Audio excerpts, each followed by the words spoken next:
congratulations on the film, Bill. Thank you.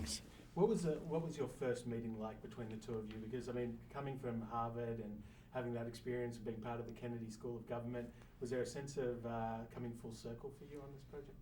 Well, at least from my point of view, we were brought together by a common friend and mentor, John Adams, who is the founder of the NRDC, and John has been asking me to be involved in a project around these set of issues for some time, and he and Bobby have a long, close relationship, and Bobby was going to come and speak, as he often does, to support, in this case, another environmental group called the Catskill Mountain Keeper. And I had a chance to go up and listen to him, and as many people who get a chance to listen to Bobby, I found him compelling and moral and powerful and dramatically, engaged in a way that was inspiring. And I thought that a film with Bobby as part of it could be really an exciting way to cover these issues. Well, these issues, I mean, obviously in the film it addresses that it comes from a very young age for you, and obviously it's something that's also been passed on to your daughter. Is that sense of working for the environment or working for causes greater than yourself something that was innate in you or encouraged for you? Well, I think it's part of our family culture, and particularly the connection with West Virginia. There's a very strong connection to our family, within our family. Every Kennedy is aware that John Kennedy would not have been elected president were not for the people of West Virginia, and we enjoyed a strong bond with the people of West Virginia and Appalachia, specifically or generally afterwards. My father made many visits to West Virginia. He never forgot what the people there had done, never forgot the people that he met there.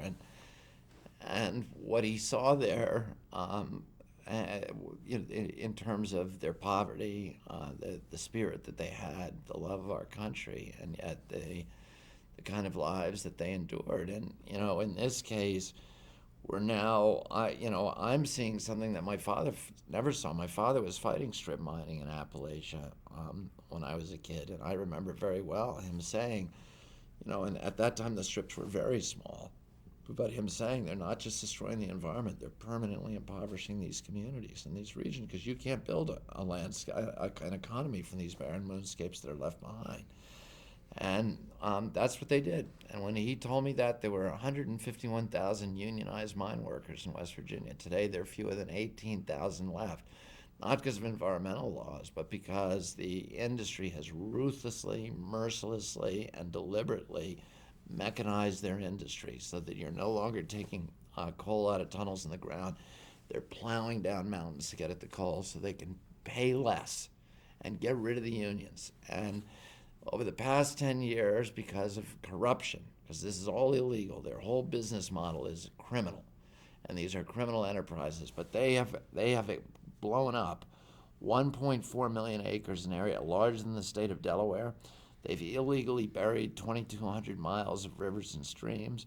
They have blown up 500 of the biggest mountains in West Virginia. Every week in West Virginia, they they detonate explosives larger than the Hiroshima bomb.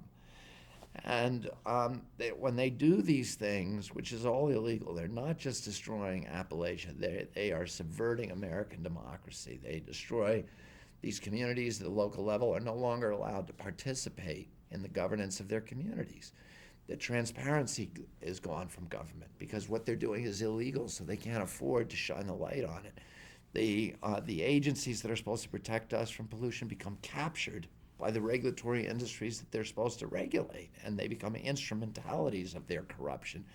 And the judges and the political leaders, elected political leaders in the state, have been absolutely corrupted from top to bottom in West Virginia. It's become a banana republic, a colonial economy, and Bill has skillfully woven those stories into a warning to the American people that this is what's happening, not just in West Virginia, but across our country. When corporations are a great thing, they're an economic driver for our economy, but they should not be running our government, because when they do, human beings get commoditized and democracy disappears. Well, what gives you hope then that things will change?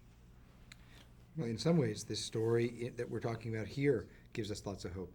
During the course of making this film, this, waitress and a former Marine and kids from around America and Bobby Kennedy and academic leaders and scientists banded together and fought off the most powerful interests in their state. The change in administration from the Bush administration to the Obama administration got us a new EPA, and the EPA stopped the newest and biggest mine that was going to open, the Spruce Mine. They shut down a Massey operation in Kentucky. They shut down an Arch Coal operation.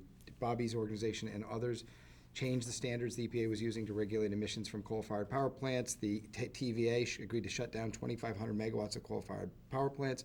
The power plant in the middle of our film, the first energy plant, the shipping port plant agreed to new environmental standards, all consequences of citizen Democrats deciding to band together, bring their skills to bear, and fight off this attack on our democracy. So it's really a hopeful tale if you've got the moxie to fight. If for those of us, and all of us have a little bit of us, who would like to be able to sit back and let the democracy sort of develop in a flourishing way on its own, then it's not a hopeful tale. But if you expect that to build a brighter and stronger future will require the same thing from us that it required from the greatest generation, that it required for the people who fought the Civil Rights Movement or the Civil War or the Colonial War to give us a country, then the answer here is that we can absolutely do it again because these people are doing it now. Certainly you guys are inspirational. I hope this inspires those with closed minds as well as those with open ones.